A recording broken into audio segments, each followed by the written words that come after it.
Hello friends, welcome to my channel. இன்றைக்கி நம்ம பச்சை சுண்டைக்காய் வச்சு நல்ல ஒரு ஹெல்த்தியான குழம்பு எப்படி செய்கிறதுன்னு பார்க்கலாம்.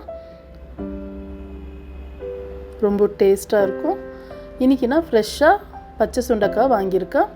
இதை நம்ம காமெல்லாம் நீக்கிட்டு நல்லா இப்படி தட்டி தட்டி வச்சுக்கலாம். பாருங்கள், இந்த மாதிரி நம்ம கத்திலையும் கட் பண்ணிக்கலாம், இப்படி உருள் வச்சியும் தட்டி தட்டி வச்சுக்கலாம். இப்போது எல்லாமே நம்ம தண்ணியில் போட்டு ஒரு 2 தடவை நல்லா வாஷ் பண்ணிவிட்டு அதோட விதையெல்லாம் பாதி இறங்கிடும். இதை நம்ம ஸ்ட்ரைன் பண்ணிக்கலாம். இப்போ பேனில் 2-3 டேபிள் ஸ்பூன் எண்ணெய் விட்டு நான் சுண்டைக்காவை ஃபஸ்ட்டு நல்லா வதக்கிக்க போகிறேன். கொஞ்சம் எண்ணெயில் வதக்கிட்டு செஞ்சால் நல்லாயிருக்கும். பாருங்கள், இது இந்த அளவுக்கு நல்லா வதங்கின பேருக்கு நான் இதுலேருந்து இப்போ பாதி எடுக்கிறேன், ஒரு பவுலுக்கு ஷிஃப்ட் பண்ணுறேன். இப்போ இதை பாதி எடுத்துட்டு இப்போ இதில் இருக்கிற பாதி அப்படியே இருக்கட்டும். இப்போ நான் கட்டி பெருங்காயம் ஒரு பீஸ் சேர்க்குறேன். அது நல்லா பொரிஞ்ச உடனே இப்போது கருவேப்பிலை, சாம்பார் வெங்காயம், பூண்டு சேர்த்து இதை நல்லா வதக்கிக்கலாம். பாருங்கள், இந்த மாதிரி. இப்போ 2 டேபிள் ஸ்பூனு துருவி வச்ச தேங்காய் சேர்த்துக்கலாம். இப்போ ஸ்டவ் ஆஃப் பண்ணிட்டு இதை நல்லா ஆறினோடனே நம்ம அரைச்சி தனியாக வச்சுக்கலாம்.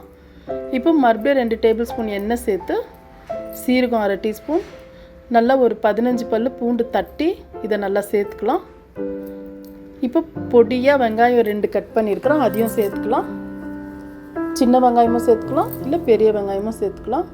இப்போ தேவையான உப்பு சேர்த்து ஒரே ஒரு தக்காளி பொடியாக கட் பண்ணியிருக்கிறோம், அதையும் சேர்த்துக்கலாம். இதை நல்லா மிக்ஸ் பண்ணி விட்டு இப்போ கொஞ்சம் கொத்தமல்லி தூவிட்டு நம்ம மூடி போட்டு வைக்கலாம் ஒரு 5 நிமிஷத்துக்கு. இப்போ நல்லா வதங்கிடுச்சு பாருங்கள். இப்போ நம்ம ட்ரை மசாலா சேர்த்துக்கலாம். நான் மல்லித்தூள் 1/2 டீஸ்பூன் சேர்க்குறேன், மஞ்சள் தூள் 1/4 டீஸ்பூன், மிளகாத்தூள் காரத்துக்கு தகுந்த மாதிரி சேர்த்துக்கோங்க. நான் 1/2 டேபிள் ஸ்பூன் சேர்க்குறேன். இப்போ இதெல்லாம் சேர்த்து நல்லா நம்ம மிக்ஸ் பண்ணி இப்போ இந்த டைமில் நம்ம அரைச்சி வச்ச மசாலா சேர்த்துக்கலாம். நம்ம சுண்டைக்காய், தேங்காய், வெங்காயம் எல்லாம் அரைச்சோம் இல்லையா, அதை சேர்த்துக்கலாம். இப்போ மீடியம் ஃப்ளேம்லேயே வச்சு இதை நல்லா நம்ம மிக்ஸ் பண்ணி இப்போ இது ஒரு 5 நிமிஷம் மூடி போட்டு வைக்கலாம். பாருங்கள், நம்மளுக்கு நல்லா மசாலா வதங்கி நல்லா மணமாக இருக்குது. இப்போ இந்த டைமில் புளி கரைச்சி வச்சுருக்கிறத சேர்த்துக்கலாம். இப்போ கொஞ்சம் திட்டமாக தண்ணியும் சேர்த்துக்கலாம்.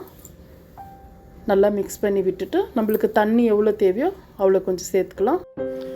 இப்போது நம்ம கொஞ்சம் எடுத்து வச்சுருக்கிற சுண்டைக்காவை இதில் சேர்த்து நல்லா மிக்ஸ் பண்ணிவிட்டு இப்போ கரெக்டாக ஒரு 2-3 நிமிஷத்துக்கு நல்லா கொழும்பு கொதிக்கிட்டோம். பாருங்கள், இந்த மாதிரி. இப்போ நம்ம சுண்டைக்காய் குழம்பு ரெடி ஆயிடுச்சு. நம்ம சட்டுன்னு செஞ்சிடலாம். ரொம்ப டேஸ்டான, ரொம்ப ஆரோக்கியமான, ஹெல்த்தியான குழம்பு. இதில் நிறைய மருத்துவ குணங்கள் சேர்ந்துருக்கு. நம்ம வாரத்துக்கு ஒரு 2 தடவை இதை எடுத்துக்கினா உடம்புக்கு ரொம்ப நல்லது. இதை எல்லாருமே சாப்பிடலாம், சின்னவங்கலேருந்து பெரியவங்க வரைக்கும். இதில் எதுக்கு நான் பாதி அரைச்சி சேர்த்துருக்குறேன்னா, சிலர் ஒதுக்கிடுவாங்க இல்லையா சுண்டைக்காய், அந்த மாதிரி இருக்கிறவங்களுக்கு கூட இப்படி அரைச்சி சேர்த்தா நல்லாயிருக்கும். அதனால தான் இப்படியே அரைச்சி சேர்த்துருக்குறேன்.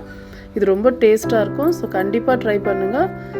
ரொம்ப பேர் சொல்லுவாங்க சுண்டைக்காயில் கசப்பு தன்மை இருக்குதுன்னு. ஆனால் கொஞ்சம் கூட கசப்பு தன்மை இல்லாமல் நம்ம சமைக்கலாம். அவ்வளோதான் ஃப்ரெண்ட்ஸ். நான் போடுற வீடியோஸ் உங்களுக்கு பிடிச்சிருந்தா லைக் பண்ணுங்கள், ஷேர் பண்ணுங்கள், மறக்காமல் சப்ஸ்கிரைப் பண்ணுங்கள். தேங்க்யூ.